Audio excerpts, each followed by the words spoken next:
everyone, Diana Rankin here with your psychic soul messages, and we'll see about a prediction or two this week. I don't know, it seems like my chair is scooting around here, excuse me. Seems like we just keep saying the same thing over and over on the predictions, but we'll take a look at that. But this is the 9th week of the year. That's February 24th to March the 2nd. February 24th to March the 2nd. We go Sunday to Saturday, only because that's the way my calendar looks. We are going to have some messages from Philip here, and I think there may be a prediction or two in there. I have to look. We will get a message on how to stay in joy or move our lives into joy from one of my books, Joy. This is a book it has like 52 different processes and stories that you can use to make your life better. And I just kind of open it random, and this week it's week 15. So we're going to look at that. And then we certainly will get a message from Philip, another one of my books, which is an oracle book, and it just has a different wisdom on each page. So in a few minutes, we'll just open to any page there and get our message. So thank you all for coming. Thank you for coming back. Thank you for your comments. Thank you for this community of love and hope that we've built and continue to build. And tell your friends, and we'll get through this together, holding each other's hands, because this is not easy stuff we're going through. I had a little conversation with Philip earlier. It is Friday where I am, so this you probably won't see it until Saturday or Sunday or even next week. But this I wrote this morning with Philip, and he starts by saying, you have noticed the erratic, I'm reading from one of my journals here, you have noticed the erratic and oppressive energies that can be spoken about. Give the information on finding the still point. Okay, I asked Philip, please give me some information to pass along to others. And what he's saying here is, we are in very erratic and difficult energies. And as you know, you've heard me say, this isn't necessarily going to go away. In fact, I think it's going to increase and get harder to deal with. So we have to be able to really find that still point within ourselves. The exercises I give you from Joy will help, but simply finding that still point within ourselves is of great importance. We can do that through meditation, through prayer, through walking in nature. Let me see what else Philip tells us about. Okay, I want to come back to his next comment, because I want to give you some more ways. Simply sitting in silence, mindfulness meditation is a great way to find that still point. So I'd like you to try to find, if at all possible, 15 to 30 minutes at the beginning of your day and at the end of the day to just sit quietly and let your mind wander. Don't try to control it. Let it wander, and as it wanders, then just let it be. And you might nod off. That would not be unusual. You might not. You might just sit still, and suddenly you realize, my mind is quieter than when I sat down. Now, that may take 20 minutes before you get there, and you may spend the next 10 minutes in that peaceful silence. But we are all leading busy lives right now, and so we need to find these ways to find that inner still point. And we can't live there necessarily, not in our busy lives, but we can certainly visit there twice a day, if at all possible. Philip went on to say, you can also explain the illnesses and transformation this brings. The same is true of traumatic events, whether on a personal, individual level, or on a national or world level. Let me tell you about that. This goes back, 8, 9 years or so. I had a motorcycle spill. I know people kind of look at me and they say, how, you rode a motorcycle? You don't look like a motorcycle rider. Well, I did. And I when I was just a girl, my big brother had a moped, and that made me fall in love with motorcycles. So off and on throughout my life, I just got involved with riding motorcycles. I love them. But anyway, one day I was riding with two buddies, and I came around a curve on tar and chip. What tar and chip is, the road people pave the roads with like gravel and then put some tar down, or put the tar down and then put the gravel down. Anyway, for motorcycle riders, it's like riding on marbles. So I fell. There you go. And I didn't really get back up for a couple of months. Now, I thought I was fine, and I call it a motorcycle spill. People kind of laugh at me and say, Diana, it was a wreck or an accident. Okay, I call it my motorcycle spill. What I want you to know is every single thing I needed was provided. There was a car coming out of the curve from the other direction. And that particular person, when I went down, the person in that vehicle was an EMT, medical help, right there on the spot. She witnessed the whole thing. The helicopter took me to the right hospital.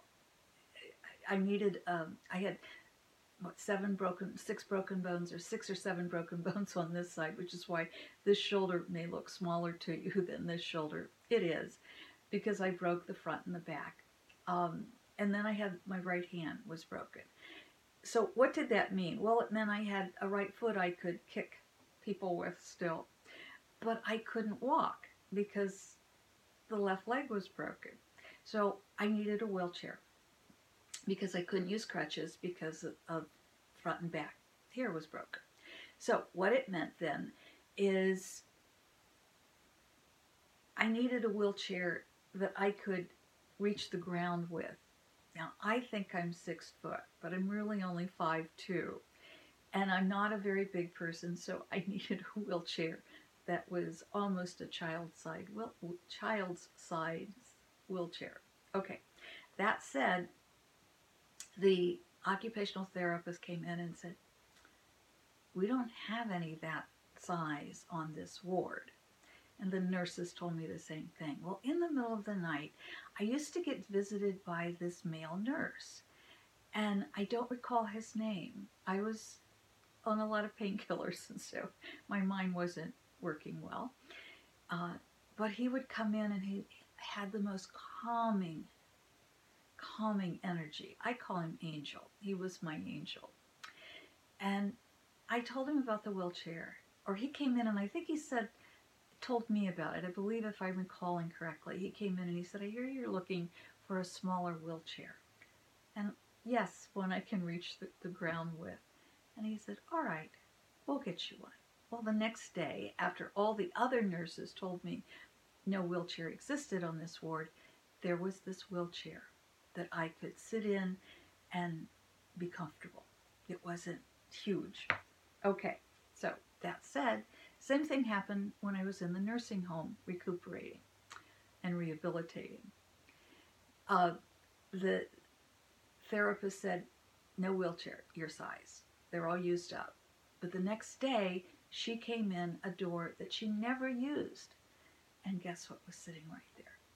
So I tell you this story because what I want you to know is right now, so many of you are going through debilitating illnesses. You're going through horrific, even life-threatening illnesses. Have the faith that everything you need is being provided. You have to ask for what you need, which means you have to know what it is you need. Let's take that to the next step. Once I was all healthy again and out and about, I came across a friend that I didn't see all that often. And she walked up to me with a big smile and she said, congratulations. And I looked at her and I said, okay, why? And she pointed to a mutual friend of ours who was right there, and she said, she went through it the hard way. You made your transformation a little bit more fun, if you can call having a motorcycle spill and spending a few months in the rehab center after the hospital fun, and then spending time with friends. That was fun. Anyway, she taught me something really valuable, and I want to pass that along to you. When we're going through major transformations, it is like the body has to be rewired and go through a major shock. Now, I've gone through other transformations. I remember one, 25 years ago or so, and all I felt with like 3 days of this beautiful euphoria, and I heard my brain was being rewired. But when there's a major, major illness, or there's a motorcycle spill or an accident or something that changes the body, it also profoundly changes us. And we never quite look at life the same again. We look at it from a much higher level and a level of perhaps greater appreciation of life. So those of you who are going through a really difficult time right now, those of you who are going through these major illnesses or these difficult times, know that you're also going through a transformation. And that transformation will allow you to live life at this higher level. Ask for what you need. Recognize what it is you need. And remember, the body needs rest when we're healing. So, here's what else came up. If we feel stuck, which I do at times and many others do also, we can think of this as a healing time. Especially in the U.S., we're very, very impatient. We want it now. We don't want to wait. Bring it on. Move it forward. But during this period of time when we're healing, the body forces us to have extra rest. It's a healing time, not just for the physical. And whether we're consciously aware of the erratic energies or not, they are affecting all of us. And as humans, this is what Philip says, as humans, you have bodies that must be cared for. Everyone is to be aware of proper care, which includes rest as needed. The body requires additional rest when it has broken down and can't function properly. There are those who are sensitive to the erratic energy and can take steps to counter it. This may include silence, meditation, prayer, study, time in nature, laughter, playfulness, and other loving activities. Keep in mind that the body needs rest as we're going through a transformation. And that also allows our brain to be rewired. I want to say this coming week and the next couple of weeks, these energies are going to be fighting each other. I don't want to say it's the good and the bad, but I want to say we've got a lot of energy that's clashing right now. So just expect some real political, I don't want to say upheaval, that's too strong of a word, but anticipation and changes. No, not impeachment. Just things are building. All right. You want to stay in joy? Here's your tip for this week. Here's your process. Name it and tell it to scram. You know, we may feel down, we may feel upset, we may feel tense or nervous, and we don't know why. But we just, give it a name. I don't care if you call it Miss Tension, or call it Sam, or call it Hank, or whatever. And then, once it has a name, tell it to scram. I don't want you here. I have already looked at what I need to look at. And now it's just, go ahead, go away. We don't need you. Replace it, however. We can't get rid of something without replacing it, or it'll come right back. Guess what you're going to replace it with? Joy. Or if it's tension, replace it with calmness. If it's sadness, replace it with a moment or two of joy. Simple as that. And as difficult as that. Let's see what Philip has to say. Think left page or right page, and we just flip through. or open to a page. It doesn't matter. You know, I use this book every morning just to get a message from Philip. A lot of people tell me they use it before they go to bed at night to get the message the next day. All right, ready? Here we go. This is our page. I'm hearing right, but I always give you both pages. But the right says, you recognize that which you are. Oh, that's big. You recognize that which you are. If you are love, you're going to recognize love out in the world. If you are fear, you're going to recognize fear out in the world. If you're anger, you're going to recognize anger. If you're joy, you're going to recognize joy. If you're honest, you're going to recognize honesty. And you're going to recognize the opposite as well, so we can keep bringing ourselves back to that honesty, that joy, that love. Let's see what the other side says, because this is kind of a message for this week. Heavy weather helps hone a sailor's skill. Heavy weather helps hone a sailor's skill. You know, when I used to live on the West Coast, I had a boat, a 32-foot ketch, Diana 2, T-O-O. I loved to sail. It was my passion in those days, along with writing and what I do. But it was my getaway place. And more than once, I got caught in a storm between Long Beach Harbor or Newport Beach Harbor and Catalina, which is where I sailed to a lot, back and forth on the weekends. I became a better sailor by sailing through storms safely. But also, it taught me to trust those spirits that watch over me, to trust those angels that help me through. And more than once, I was saying prayers while I was on the boat. My friends, we are going to get through all this turmoil that is taking place in our lives right now. Is this easy? Oh my gosh, no, it's not. It's not easy, but we can do this. We do this a step at a time. We do this together. We do this by helping each other and bringing ourselves back to a place of love. That's not denying what's taking place. It's actually through love we reach out to those in need. In my blog this week, I wrote about three ways, I don't remember the word I used right now, but 3 ways to create prosperity. And in the blog itself, in addition to those 3 ways, I said, what would you do if you had $1 million? Who would you help?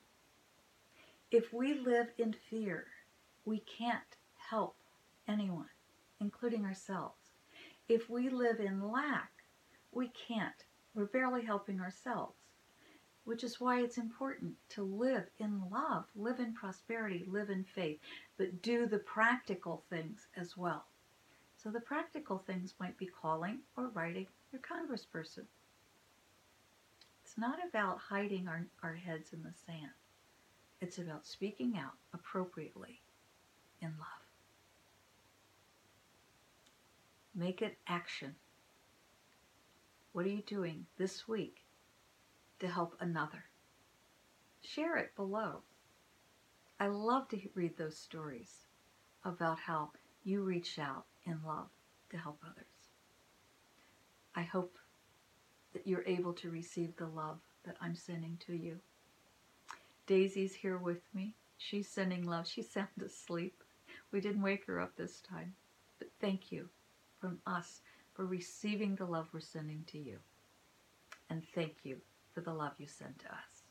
Let's keep spreading it around the world. We are going to make this better.